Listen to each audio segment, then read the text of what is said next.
Meu nome é Becky Harrison e, aos 32 anos, pensei que tinha descoberto a vida de uma advogada de sucesso. Meu avô bilionário, Harold, foi o único que realmente me amou depois que meus pais me abandonaram quando eu era criança. Quando ele morreu, fiquei arrasada. Mas nada me preparou para o choque de herdar toda a sua fortuna menos. Ou para meus pais, há muito ausentes, reaparecerem de repente para me processar antes de contar sobre o confronto no tribunal, que mudou tudo. Diga-me de onde você está assistindo e clique em curtir se você já foi pego de surpresa por uma traição familiar. Nasci no que parecia ser a família perfeita à primeira vista. Minha mãe, Elizabeth, era uma ex-rainha da beleza com gosto caro. E meu pai, Richard, era um empresário carismático que amava os holofotes de fora. Tínhamos tudo: uma mansão em Connecticut, carros de luxo e férias em destinos exóticos com os quais a maioria das pessoas só sonha. Mas, por trás daquele exterior brilhante, havia uma realidade muito menos perfeita. Minhas primeiras lembranças são repletas do eco dos corredores vazios da nossa enorme casa, do cheiro do perfume da minha mãe permanecendo, horas depois dela ter saído para outro evento social, e do som distante da risada estrondosa do meu pai, enquanto ele entretinha convidados que eu raramente tinha permissão de conhecer. Minhas babás iam e vinham com tanta frequência que depois de um tempo parei de aprender os nomes delas. Eram apenas figuras temporárias, se movendo no cenário da minha infância solitária. Eu tinha 7 anos, quando minha vida mudou para sempre.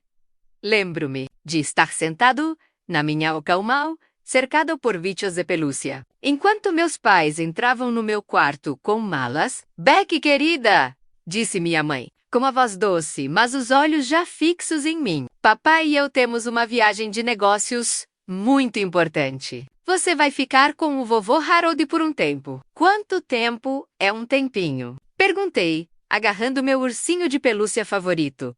Meu pai olhou para o relógio com impaciência. Só algumas semanas, princesa. Traremos algo especial para você. Assenti. Tentando ser corajosa enquanto eles empacotavam minhas coisas, eu já tinha visitado meu avô antes, mas nunca por mais de um fim de semana. Ele morava em uma linda mansão nos arredores de Boston, um lugar que sempre parecia intimidador e acolhedor ao mesmo tempo. As poucas semanas se transformaram em meses, e os meses em anos. O retorno prometido nunca se concretizou. Em vez disso, havia cartões postais de Paris, Tóquio e Mônaco. Presentes caros chegavam no meu aniversário e no Natal, roupas de grife que muitas vezes não serviam mais, e brinquedos que eu já não usava mais. Mas meus pais continuaram sendo fantasmas, vozes em ligações telefônicas ocasionais que se tornaram mais raras com o tempo. Eles estão muito ocupados com o trabalho importante, dizia-me o avô Harold, com os olhos bondosos, incapazes de esconder a decepção com o próprio filho. Mas vamos nos divertir juntos, não é? E nós fizemos. Meu avô, apesar de ser um bilionário com um vasto império empresarial, reservava um tempo para mim todos os dias. Ele não era o estereótipo do velho rico. Aos 65 anos, quando fui morar com ele, ele era vibrante, perspicaz e surpreendentemente pé no chão. Todas as manhãs, ele preparava café da manhã para nós dois, menos coisas simples como mingau de aveia com frutas vermelhas ou ovos mexidos, insistindo que começar o dia com comida e conversa honestas era mais valioso do que qualquer reunião de negócios. Dinheiro não define uma pessoa, Becky, ele me dizia, enquanto me ensinava a pescar no pequeno lago em sua propriedade. O que define você é como você trata os outros quando ninguém está olhando e o que você constrói com as próprias mãos. Essas viagens de pesca se tornaram rituais sagrados enquanto outros bilionários poderiam estar fechando negócios. Meu avô estava me ensinando paciência, persistência e o valor da contemplação silenciosa. Quando peguei meu primeiro peixe, seu sorriso orgulhoso significou mais para mim do que qualquer brinquedo de grife que meus pais já haviam enviado. À medida que fui crescendo, Harold se tornou mais que um avô. Ele se tornou meu mentor, meu professor e o pai que o meu filho não conseguiu ser. Ele contratou os melhores tutores, mas insistiu que eu também aprendesse habilidades práticas.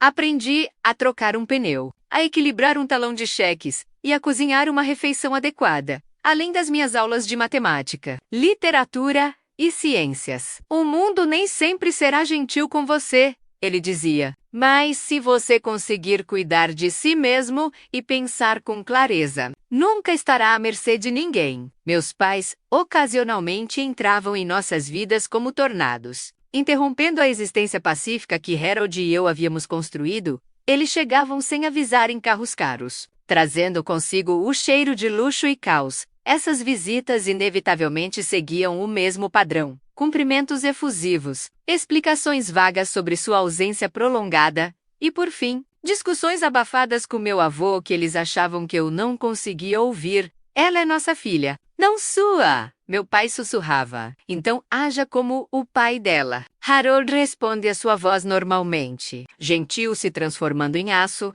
Essas visitas sempre terminavam com meus pais pedindo dinheiro, empréstimos para alguma oportunidade brilhante de investimento ou para cobrir despesas inesperadas. A decepção do meu avô era palpável, mas ele nunca falou mal deles na minha frente. Foi somente quando fiquei mais velho que entendi a natureza dessas transações e o motivo da profunda tristeza do meu avô quando meus pais foram embora. Quando eu tinha 16 anos, eu já não tinha mais esperanças de que eles voltassem. A mansão com Harold se tornou meu verdadeiro lar e ele se tornou minha verdadeira família. Quando outras crianças na escola conversavam sobre os planos de fim de semana com os pais, eu não sentia mais a dor aguda do abandono. Em vez disso, pensei em Harold, me ensinando xadrez em seu escritório, em nossos passeios de domingo em seu Mustang antigo e nos romances que líamos em voz alta um para o outro nas noites chuvosas. Meu avô transformou meu abandono no maior presente, uma infância cheia de amor genuíno, sabedoria e o tipo de atenção que dinheiro nenhum poderia comprar. Seguir os passos do meu avô parecia natural para mim, quando expressei interesse em estudar direito. Harold me apoiou, mas deixou uma coisa clara: eu precisaria conquistar meu lugar. Eu poderia dar um telefonema e te colocar em qualquer faculdade de direito do país. Ele me disse durante meu último ano do ensino médio. Mas isso não te ajudaria. Você precisa saber que chegou lá por mérito próprio. Estudei incansavelmente enquanto meus colegas festejavam e aproveitavam seu último ano antes da faculdade. Eu estava imerso em livros, me preparando para o soro antetetânico, escrevendo redações e mantendo meu GPA perfeito. A carta de aceitação da Faculdade de Direito de Harvard chegou em uma manhã chuvosa de abril. Harold e eu sentamos à mesa da cozinha, ambos olhando para o envelope. Abra você! Sussurrei, nervosa demais para fazer isso sozinha. Suas mãos envelhecidas quebraram cuidadosamente o selo. E enquanto ele lia a carta, lágrimas se formaram em seus olhos. Bolsa de estudos integral, disse ele com a voz embargada de orgulho. Você fez tudo isso sozinha, Becky? Aquele momento consolidou meu caminho. Eu não estava mais apenas seguindo os passos do meu avô. Eu estava trilhando meu próprio caminho, inspirado pelo exemplo dele, mas movido pela minha própria determinação. Harvard foi um desafio que eu não esperava. Eu estava cercado por mentes brilhantes, muitas delas de origens privilegiadas e que nunca precisaram trabalhar para conseguir nada em suas vidas. Em vez de me sentir intimidado, canalizei a ética de trabalho do meu avô, enquanto muitos colegas dependiam de conexões familiares ou riqueza. Eu aceitei empregos de meio período na biblioteca da universidade e como assistente de pesquisa para complementar minha bolsa de estudos. Nunca tenha medo do trabalho honesto, Harold sempre disse. Ele constrói um caráter e uma perspectiva que o dinheiro não compra. Minha agenda era exaustiva e eu acordava às 5 da manhã para estudar antes das aulas. Assistia às aulas o dia todo. Trabalhava em meus empregos de meio período à noite e depois estudava até meia-noite. Os fins de semana não eram para festas, mas para colocar as leituras em dia e se preparar para a semana seguinte. Muitas noites, adormeci com o rosto enfiado num livro didático, exausto, mas determinado. O trabalho duro valeu a pena. Eu me formei entre os 3% melhores da minha turma e recebi ofertas de vários escritórios de advocacia de prestígio. Escolhi um escritório de médio porte em Boston, especializado em direito comercial e de caridade, o que me permitiu ficar perto do meu avô enquanto construía minha carreira. Estou orgulhoso de você, disse Harold no meu jantar de formatura, menos um evento simples em sua churrascaria favorita. Em vez da comemoração extravagante que meus pais teriam organizado se tivessem comparecido, não porque você é bem-sucedido, mas por como você alcançou esse sucesso. Nos anos seguintes, construí uma reputação de advogado dedicado e ético. Eu vivia modestamente, apesar da minha renda crescente, alugando um pequeno apartamento em Boston e dirigindo um carro sensato. Os colegas frequentemente questionavam por que alguém com um avô bilionário vivia tão frugalmente, mas eles não entendiam os valores que Harold havia incutido em mim. A riqueza que você não conquistou não lhe pertence de verdade, ele me lembrava. É o que você constrói para si mesmo, que lhe traz verdadeira satisfação. Nosso relacionamento se aprofundou. Quando entrei na idade adulta, os jantares de domingo em sua mansão se tornaram uma tradição sagrada. Discutíamos tudo, desde meus casos até política mundial, suas decisões de negócios até filosofia. Harold começou a me apresentar aos seus parceiros de negócios, levando-me a reuniões importantes e pedindo minha opinião jurídica sobre vários assuntos. Você tem uma mente afiada e um bom coração, ele me disse depois que o ajudei a conduzir uma negociação particularmente complexa. Essa combinação é rara em nosso mundo. Quanto isso, meus pais continuaram figuras distantes, suas vidas se desenrolando como um reality show que eu ocasionalmente vislumbrava nas redes sociais. Festas extravagantes em Monte Carlo, excursões de iate no Mediterrâneo, compras de grifes documentadas para todos verem. Eles nunca entraram em contato diretamente. Embora às vezes eu me perguntasse se eles me monitoravam por meio de conexões mútuas, à medida que me aproximava do meu 30º aniversário, Harold começou a me envolver mais diretamente em seus negócios. Ele me nomeou para o conselho de sua fundação de caridade. Pediu-me para revisar contratos importantes e cada vez mais buscou meu conselho em decisões importantes. Não vou ficar aqui para sempre, Becky, disse ele certa noite, enquanto estávamos sentados em seu escritório. Alguém precisa entender como todas as peças se encaixam. Ignorei o comentário dele, não querendo considerar o mundo sem ele. Harold tinha 89 anos. Mas era extremamente vital, e sua mente estava tão afiada como sempre. Ele ainda nadava todas as manhãs, lia vorazmente e administrava seu império empresarial com a mesma atenção aos detalhes de sempre. Você ainda tem décadas pela frente, assegurei-lhe, enchendo sua xícara de chá. Mas ficarei feliz em aprender tudo o que você quiser me ensinar. Olhando para trás, percebi que ele estava me preparando, embora nenhum de nós entendesse completamente para quê. À medida que minha carreira florescia e nossos laços se fortaleciam, as sementes da tempestade que se aproximava já estavam sendo plantadas em outro lugar onde meus pais, há muito ausentes, estavam vendo seus recursos financeiros diminuírem e suas opções se estreitarem. Telefonema veio às 2h17 da manhã, me acordando de um sono profundo. Era Martin, o mordomo de longa data do meu avô, com sua voz normalmente composta, embargada pela emoção. Senhorita Becky, é o seu avô. Ele teve um ataque cardíaco grave. A ambulância já chegou. Estão levando-o para o Hospital Geral de Massachusetts. Não me lembro de me vestir ou dirigir até o hospital. Tudo se transformou em uma névoa de pânico e negação. Isso não poderia estar acontecendo.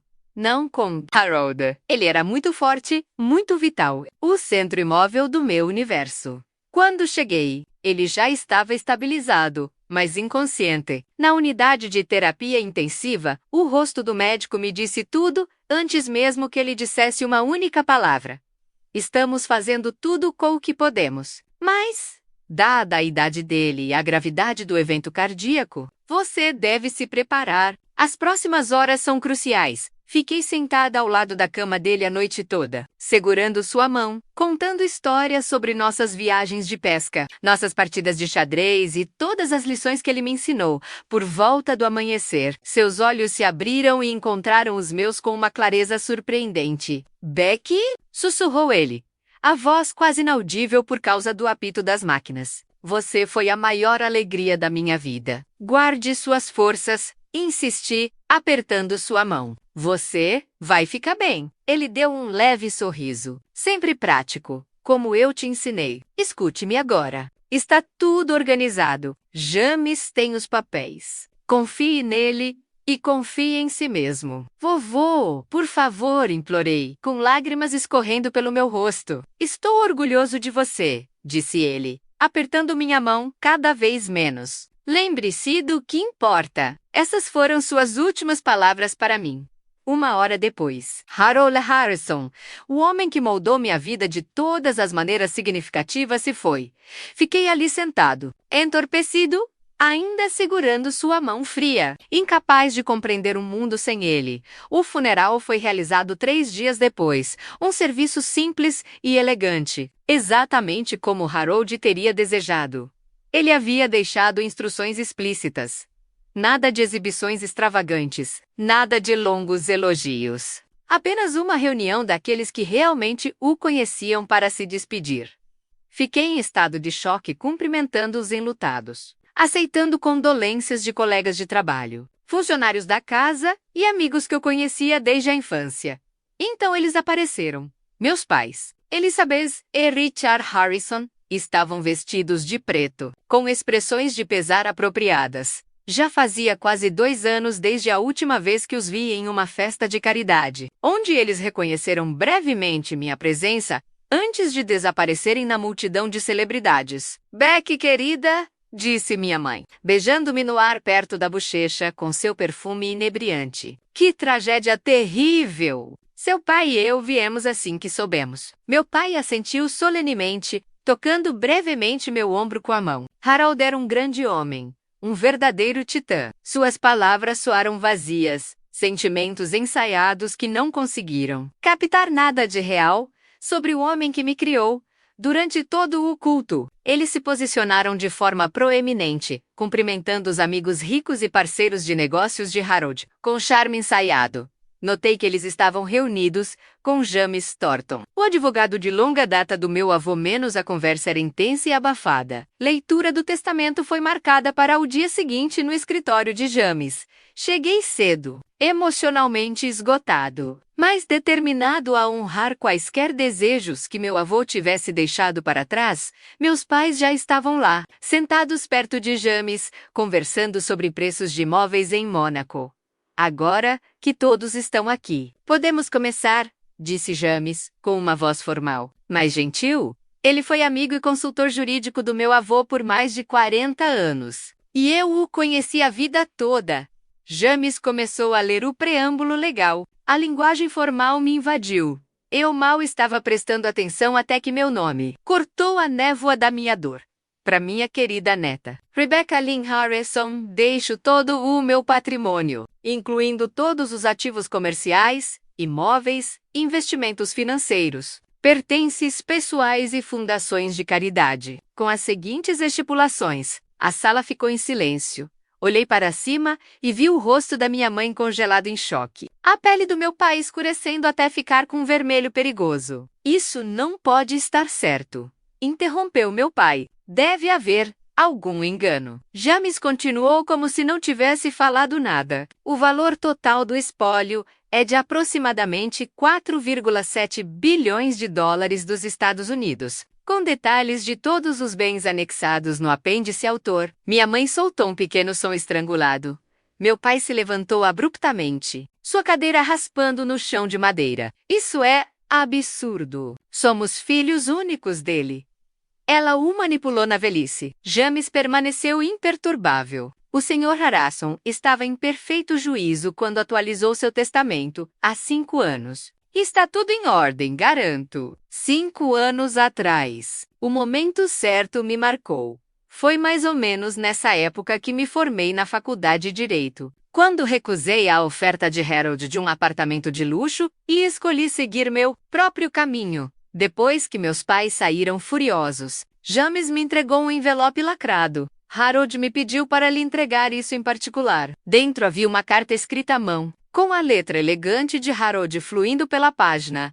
Minha querida Becky, se você está lendo isso, eu já deixei este mundo. Não sofra por muito tempo. Tive uma vida boa, que se tornou ainda melhor por ter você aqui. Deixei tudo para você, não porque você é minha neta, mas porque você é a única que entende que riqueza é uma responsabilidade, não um direito. Seus pais vão contestar isso, é claro. Mantenha-se firme. A documentação que comprova minha decisão é extensa. James tem tudo o que você precisa. Com todo o meu amor, Harold. Ele sabia que eles iriam lutar. Eu disse calmamente. James assentiu. Ele se preparou cuidadosamente para essa possibilidade. Há gravações em vídeo do seu avô explicando sua decisão. Avaliações médicas confirmando sua acuidade mental e documentação substancial sobre o comportamento financeiro dos seus pais ao longo dos anos. Eu me senti sobrecarregado.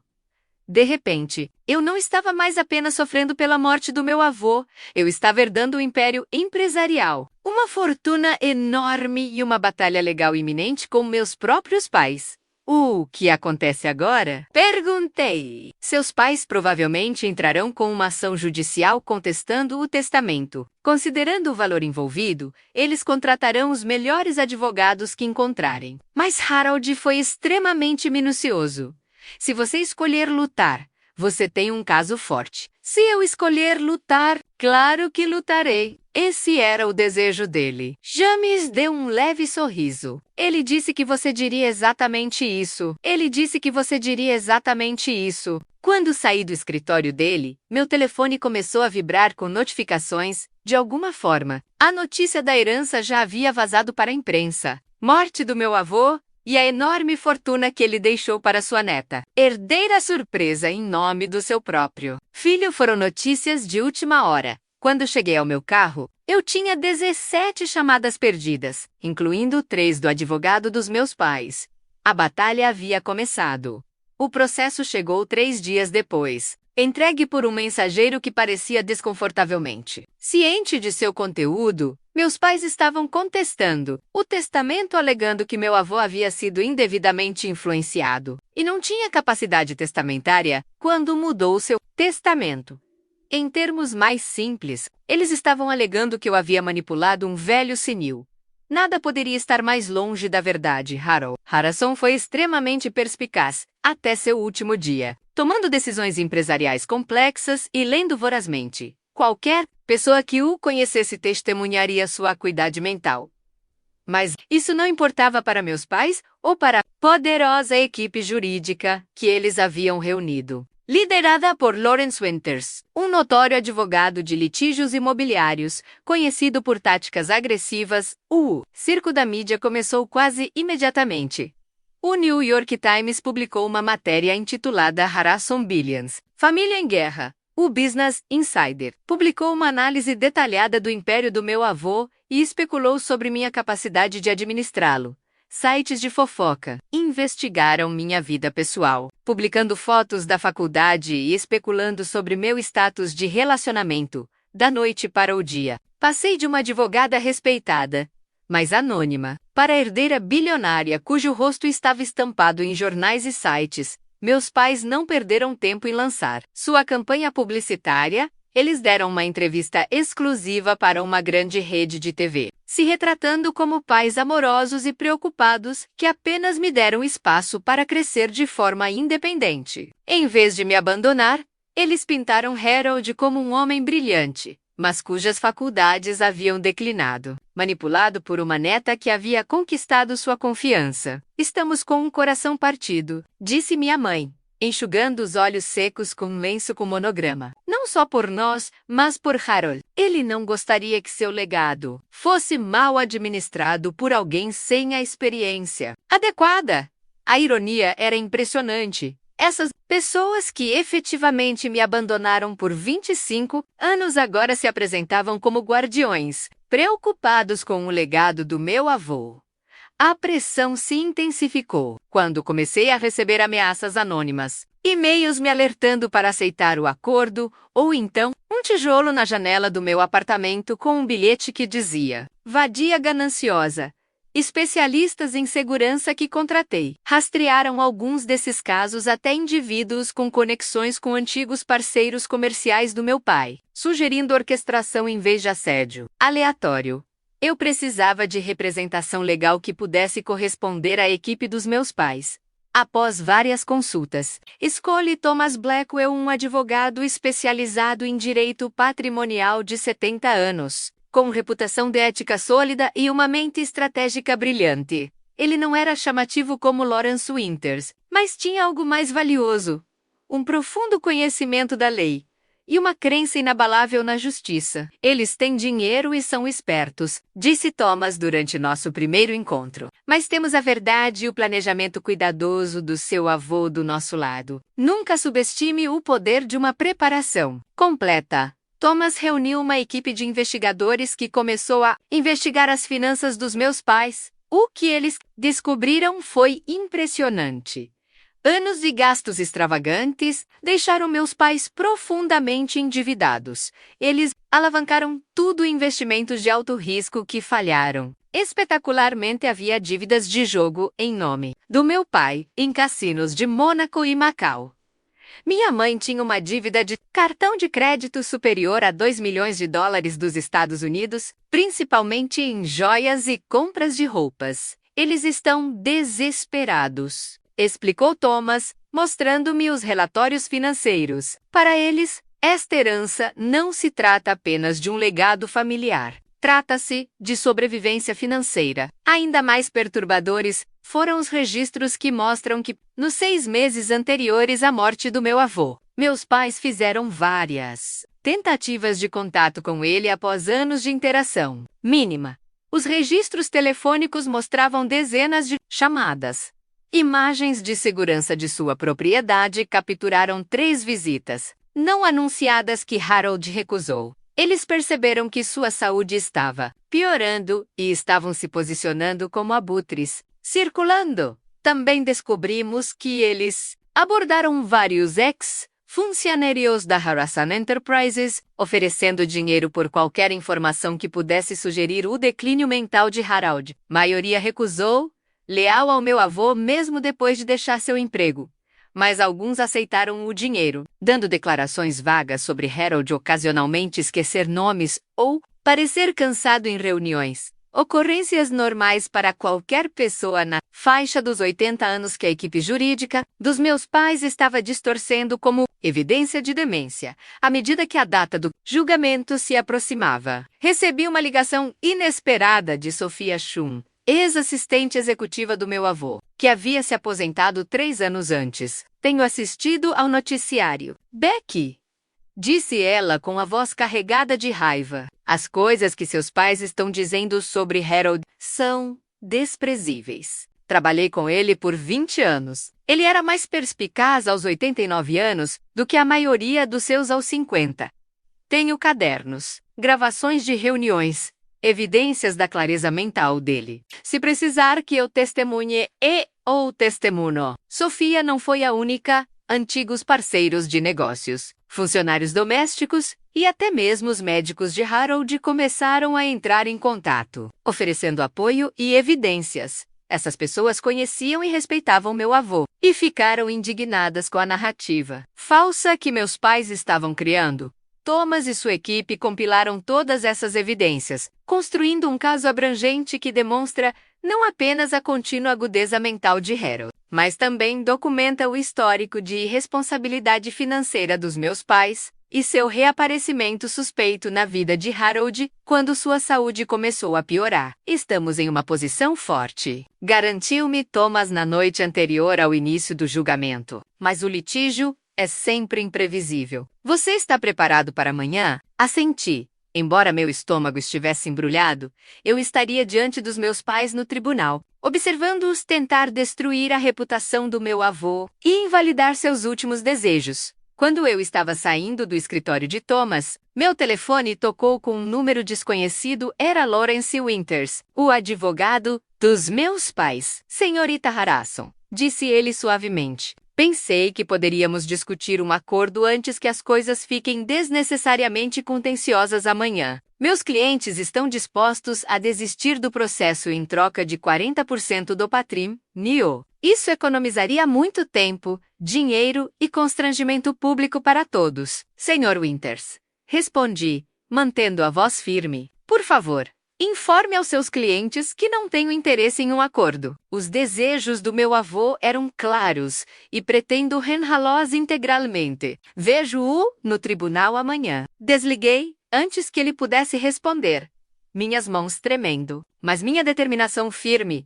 O amanhã determinaria não apenas o destino de bilhões de dólares, mas a verdade do legado do meu avô e o futuro que eu construiria a partir dele. Os degraus do tribunal estavam lotados de repórteres e fotógrafos quando eu cheguei. Às 8h30 da manhã seguinte, os flashes das câmeras explodiram enquanto eu subia os degraus de granito. Com Thomas Blackwell ao meu lado, eu usava um terno atilmarinho simples, o relógio do meu avô no pulso e carregava sua pasta de couro.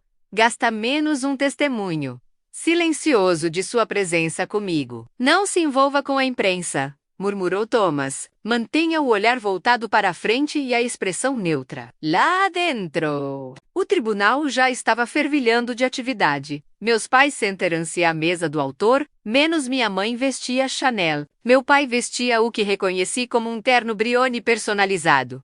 Eles eram o retrato da sofisticação rica, cuidadosamente selecionados para apresentar uma imagem de herdeiros respeitáveis que tiveram seu direito de primogenitura injustamente negado quando me notaram. A boca do meu pai se contraiu numa linha fina, mas minha mãe deu um pequeno sorriso presunçoso que me deu um arrepio na espinha. Percebi que eles estavam confiantes. Eles realmente acreditavam que venceriam. Todos de pé para o honorável juiz George Walker, gritou o oficial de justiça. Um homem distinto, de cerca de 60 anos, entrou, com suas vestes esvoaçantes, enquanto se sentava no banco. Ele examinou o tribunal com olhos atentos, parando momentaneamente seu olhar quando chegou até mim. Algo passou pelo seu rosto, rápido demais para ser identificado. Antes de começarmos, gostaria de abordar a atenção incomum da mídia que este caso atraiu, começou o juiz Walker. Este tribunal não se tornará um circo. Qualquer interrupção resultará em remoção imediata. Entendido? Após a conclusão das formalidades, Lawrence Winters se levantou para sua declaração de abertura, com a voz ressonante e ensaiada. Meritíssimo. Este caso gira em torno de uma injustiça fundamental. Richard Harrison, filho único do falecido Harold Harrison, e sua esposa Elizabeth foram privados de sua herança legítima devido à influência indevida exercida pela Rebecca Harrison sobre seu avô idoso durante um período de declínio cognitivo. Ele pintou um quadro de crianças dedicadas, deixadas de lado por uma neta manipuladora. Era uma ficção magistralmente apresentada. E tive que cravar as unhas nas palmas das mãos para não reclamar. Antes de prosseguirmos com o depoimento das testemunhas, tenho uma pergunta para o réu. Seus olhos estavam fixos em mim. Senhorita Harrison, você é Rebecca Lynn Harrison, que se formou em Direito em Harvard 2015? A pergunta me pegou desprevenido. Sim, meritíssimo. Espere. Você é Becky Harrison. Uma expressão estranha cruzou seu rosto. Algo entre surpresa e reconhecimento. Meu pai se levantou abruptamente. Meritíssimo! Há algum problema? O juiz Walker permaneceu com o olhar fixo em mim. Senhorita Harrison, a senhora escreveu um artigo para a turma do professor Michael sobre as implicações éticas do direito fiduciário. Minha mente voltou à faculdade de Direito. Sim. Eu fiz. E você estava envolvido no programa de bolsas de estudo da Fundação Harrison para estudantes de direito carentes? Eu ajudei a administrar. Sim. O juiz Walker assentiu lentamente. Preciso revelar algo ao tribunal. 30 anos atrás, eu era um jovem de uma família da classe trabalhadora com aspirações de estudar direito. A fundação de Harold Harrison forneceu a bolsa de estudos que tornou minha formação possível. Anos depois, quando eu estava considerando deixar a carreira jurídica para seguir a magistratura, Harold me ofereceu conselhos e incentivo. Não tive contato com ele nos últimos anos, mas sinto que é importante reconhecer essa conexão do passado. O tribunal explodiu em murmúrios. Lawrence Winters se levantou imediatamente. Meritíssimo! Isso é altamente irregular, dada a sua ligação com o falecido, e aparentemente com o trabalho de caridade do réu. Precisamos solicitar que se recuse a participar deste caso. A expressão do juiz Walker endureceu. Sr. Winters, minha ligação com um programa de bolsas de estudo há 3 décadas e algumas conversas sobre planos de carreira dificilmente constituem um conflito de interesses que me impeça de decidir de forma justa. Seu pedido de impedimento foi negado. No entanto, em prol da total transparência, registrarei esta declaração. Meus pais trocaram olhares. Preocupados, o juiz cuidadosamente selecionado menos conhecido, por favorecer estruturas tradicionais de herança familiar, tinha uma conexão inesperada com meu avô. Não foi uma mudança radical, mas interrompeu a narrativa deles antes mesmo de os depoimentos começarem. Os 3 dias seguintes foram extenuantes. A equipe dos meus pais apresentou um desfile de testemunhas, parentes distantes que alegaram que Harold parecia confuso durante breves interações. Um ex-jardineiro que testemunhou que meu avô às vezes esquecia quais flores ele havia pedido para serem plantadas. Um neurologista que nunca tratou Harold, mas ofereceu opiniões sobre o declínio cognitivo típico em pessoas de idade avançada. Quando chegou a nossa vez, Thomas desmantelou sistematicamente o caso deles. Apresentamos o médico pessoal de Harold, que confirmou que as avaliações cognitivas anuais não mostraram nenhum declínio significativo. Trouxemos o CEO da maior subsidiária da Harrison Enterprises, que detalhou negociações complexas que Harold havia liderado apenas 2 meses antes de sua morte. Sophia Shum apresentou registros meticulosos documentando as atividades diárias e os processos de tomada de decisão do meu avô no quarto dia. Thomas me chamou para depor. Quando tomei posse, pude sentir os olhos dos meus pais fixos em mim, os olhos frios da minha mãe, os olhos do meu pai ardendo de raiva. Senhorita Harrison menos, começou Thomas. A senhora poderia descrever seu relacionamento com seu avô? Durante a hora seguinte, contei nossa história. A menina de 7 anos que fiquei para trás. O avô que se tornou minha rocha. Os valores que ele incutiu. A educação que ele me incentivou a conquistar por mérito próprio. Falei sobre jantares de domingo e viagens de pesca, jogos de xadrez e aulas de negócios. Mantive minha voz firme e objetiva, mesmo quando a emoção ameaçava me dominar.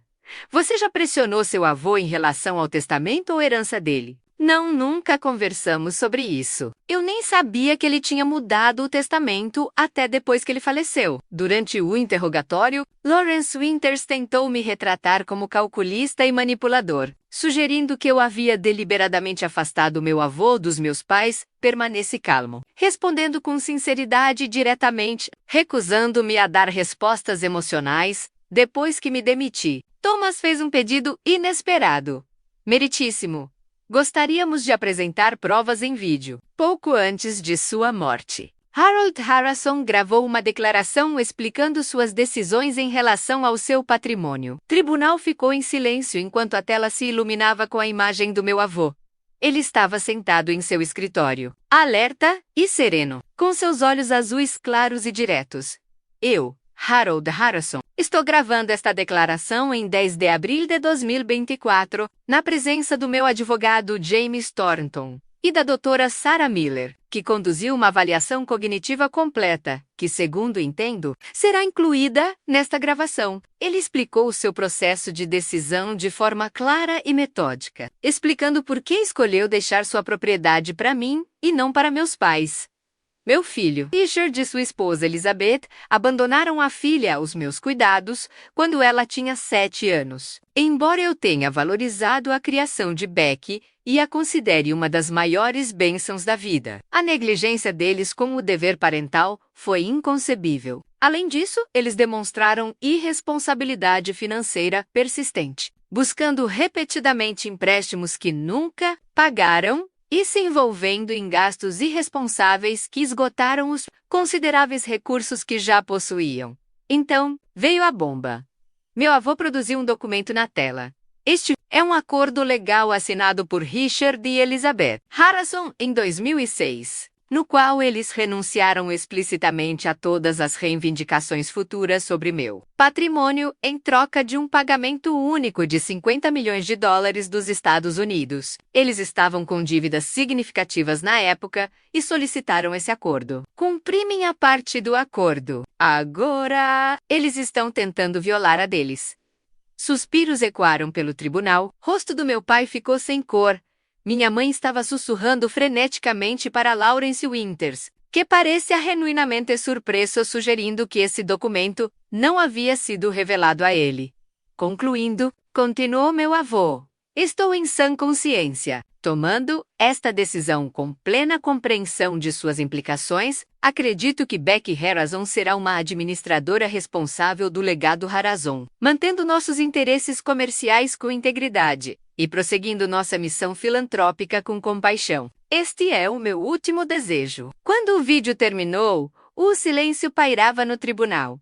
Então meu pai se levantou, com o rosto contorcido de raiva. Isso tudo é uma armação! Gritou ele. Esse acordo foi assinado sob coação. Ele ameaçou nos cortar completamente o acesso se não assinássemos. O juiz Walker bateu o martelo. Senhor Harrison, controle-se ou será acusado de desacato. Você não entende, continuou meu pai, elevando a voz histericamente. Tínhamos direito sobre aquele dinheiro. Tínhamos direito a ele. Só voltamos para reivindicar o que deveria ter sido nosso o tempo todo. Em sua raiva, ele inadvertidamente confirmou tudo o que meu avô havia alegado, que o interesse deles era puramente financeiro, que eles de fato haviam renunciado a seus direitos, e que seu recente reaparecimento na vida de Harold havia sido calculado.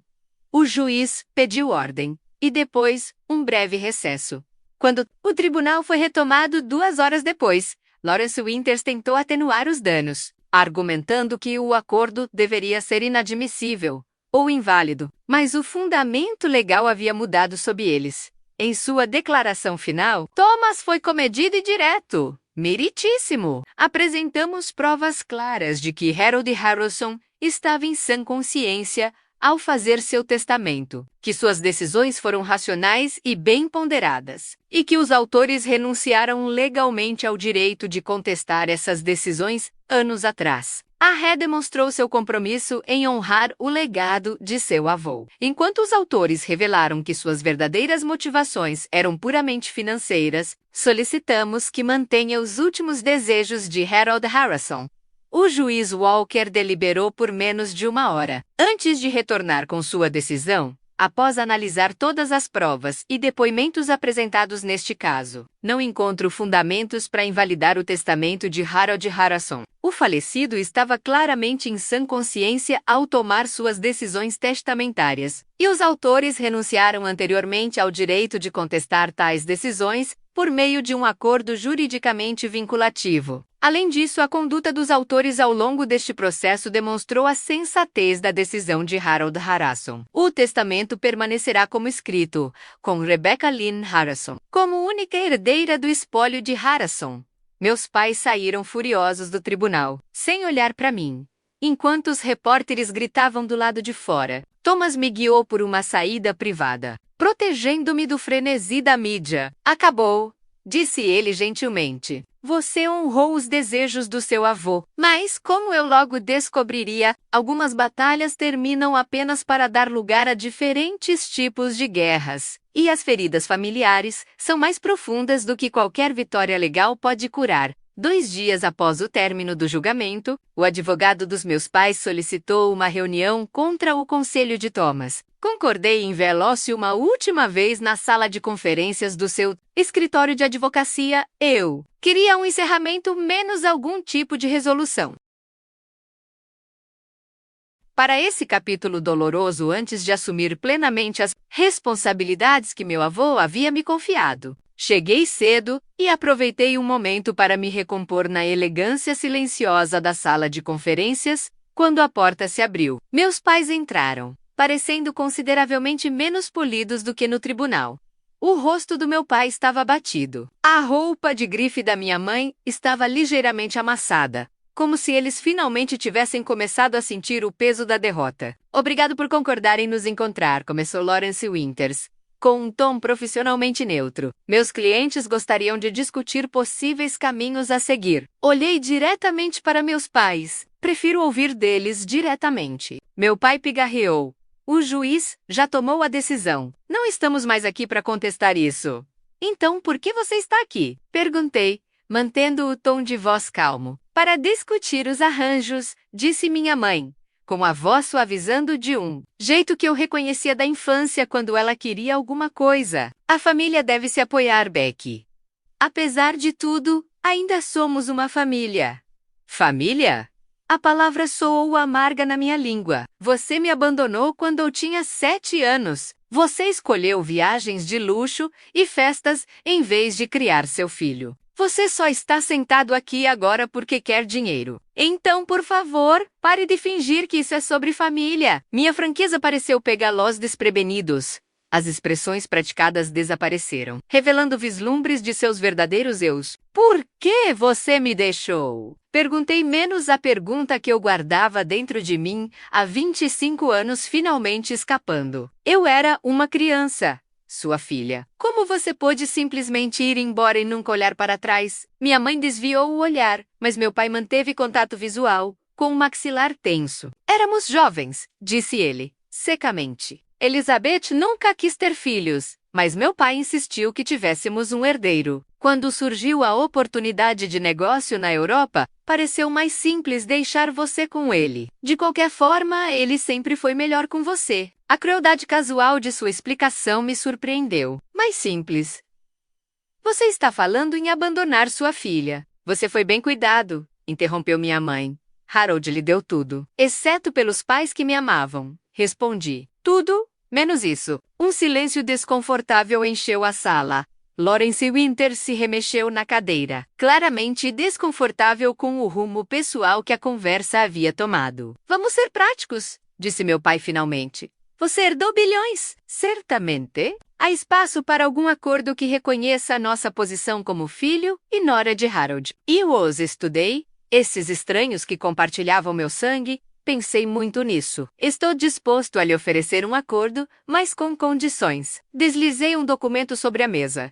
Isso estabelece um fundo que fornecerá a cada um de vocês uma bolsa mensal vitalícia de $10 dos Estados Unidos. 000. Em troca, vocês devem concluir um programa de tratamento para a dependência de jogos de azar. Richard. Elizabeth.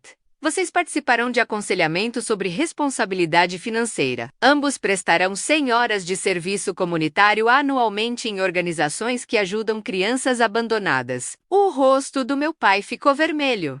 Isso é um insulto. Você está nos tratando como crianças. Estou tratando vocês como o que são. Pessoas que demonstraram mau julgamento e falta de responsabilidade básica. Esta oferta reconhece nossa conexão biológica e, ao mesmo tempo, protege o legado do meu avô dos mesmos comportamentos que o levaram a tomar essa decisão. Poderíamos continuar a discutir isso na mídia, ameaçou meu pai. Fazer com que as coisas fiquem muito desconfortáveis para você. Você poderia, concordei calmamente, e eu poderia divulgar os registros financeiros completos, mostrando como você esbanjou $50 milhões ao abandonar seu filho. Eu poderia publicar as cartas que você enviou ao meu avô pedindo mais dinheiro depois de ter concordado em abrir mão da sua herança. Nós dois temos opções, mas apenas um de nós tem recursos. Minha mãe colocou a mão no braço do meu pai para contê-lo. Pela primeira vez, notei uma leve hesitação em seus olhos.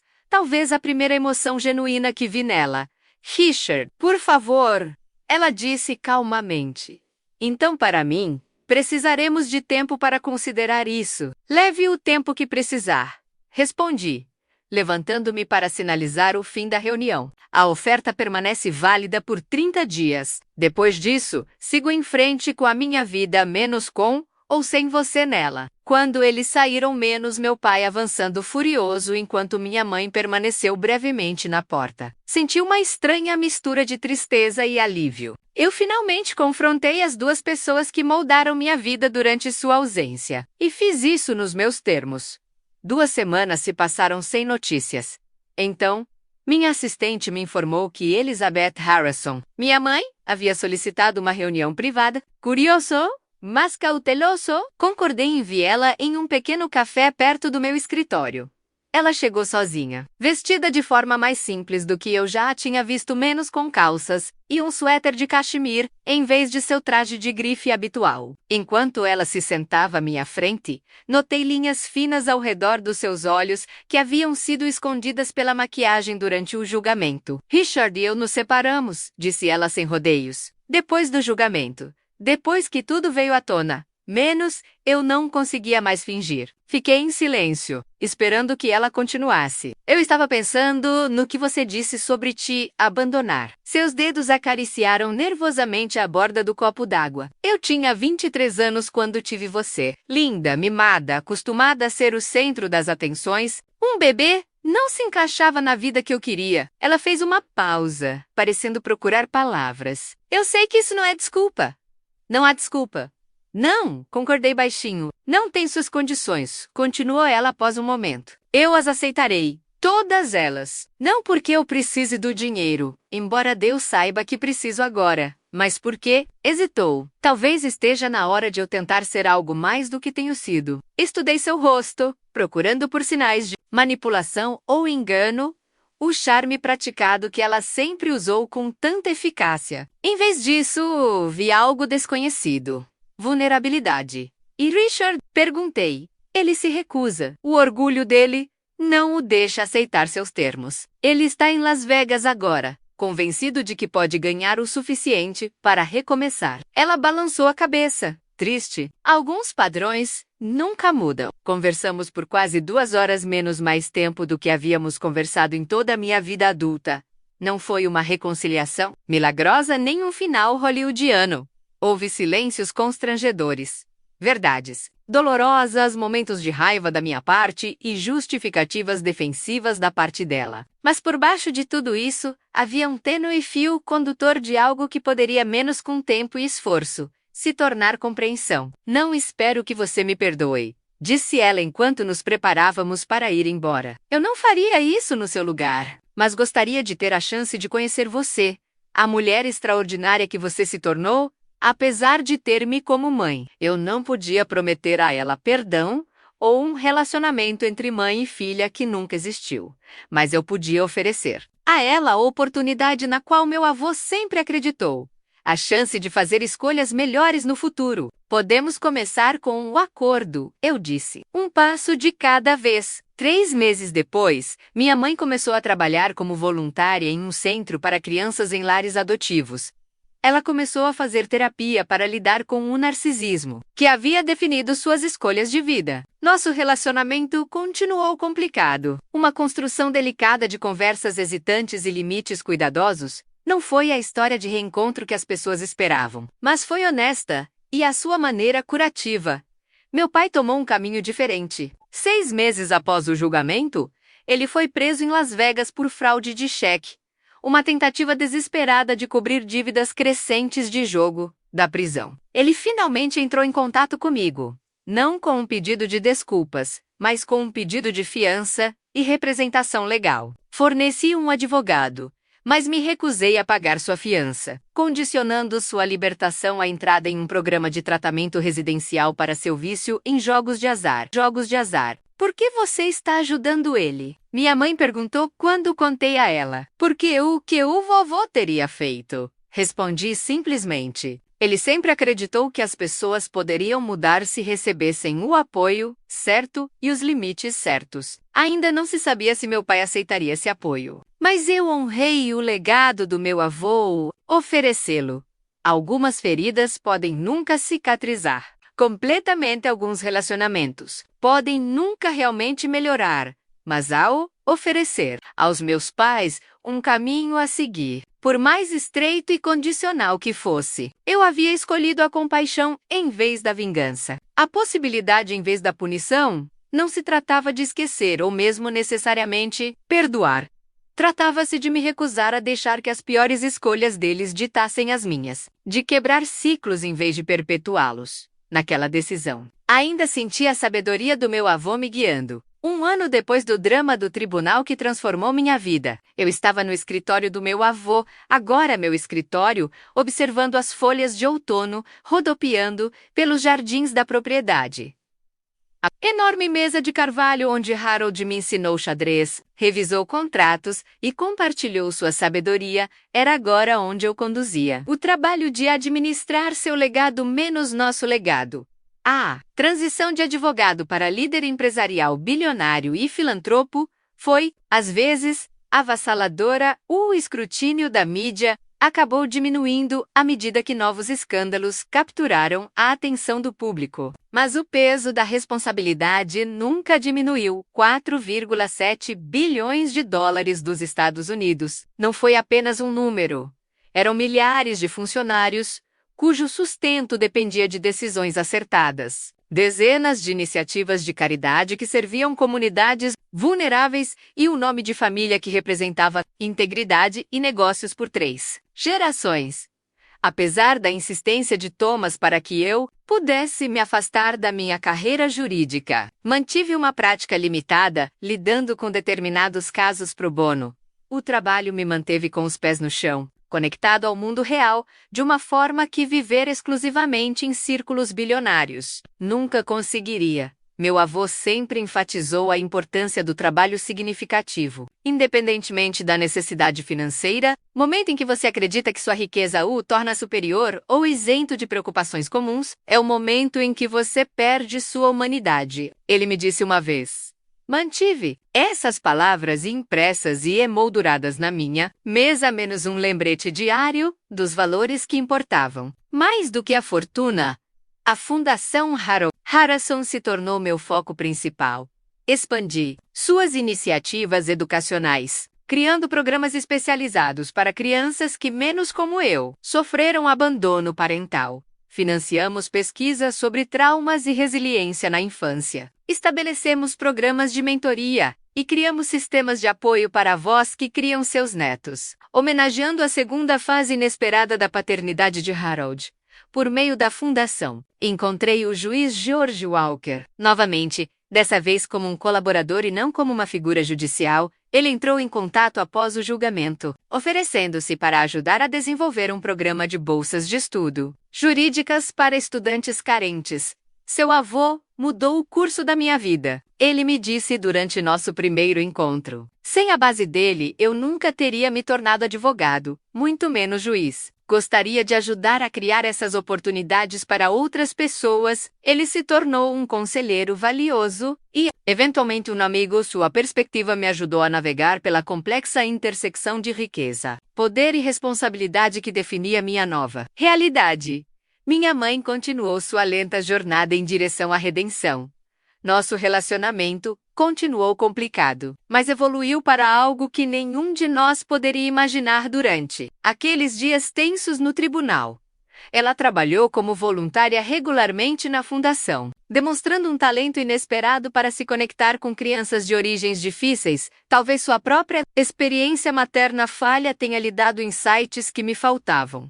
Ainda mantivemos certos limites, e havia tópicos dolorosos que talvez nunca resolvêssemos completamente, mas encontramos um caminho a seguir. Uma paz imperfeita. O caminho do meu pai foi mais turbulento. Depois de 6 meses no centro de tratamento, ele pareceu brevemente comprometido com a mudança, chegando a ser voluntário ao lado da minha mãe em um evento da fundação. Mas os padrões de uma vida inteira se mostraram difíceis de quebrar. Quando recusei seu pedido de empréstimo para investir em um empreendimento comercial questionável, ele desapareceu novamente, aparecendo ocasionalmente em colunas de fofocas ou relatórios policiais de vários locais do mundo. Mantive a porta aberta para que ele retornasse ao tratamento, mas mantive limites firmes para não permitir seus comportamentos destrutivos.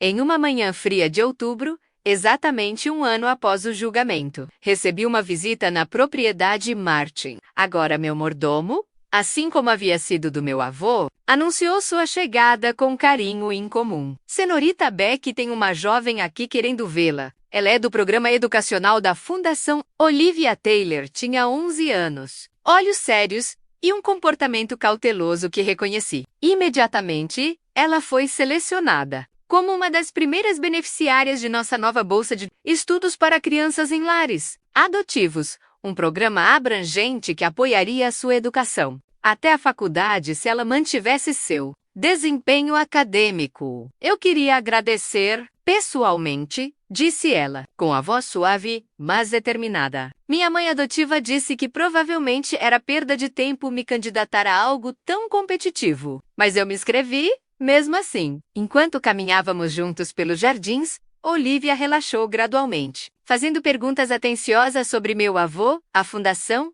e, por fim, minha própria infância. Compartilhei partes da minha história, menos cuidadosamente editadas para a idade dela, mas honestas sobre a dor e a cura.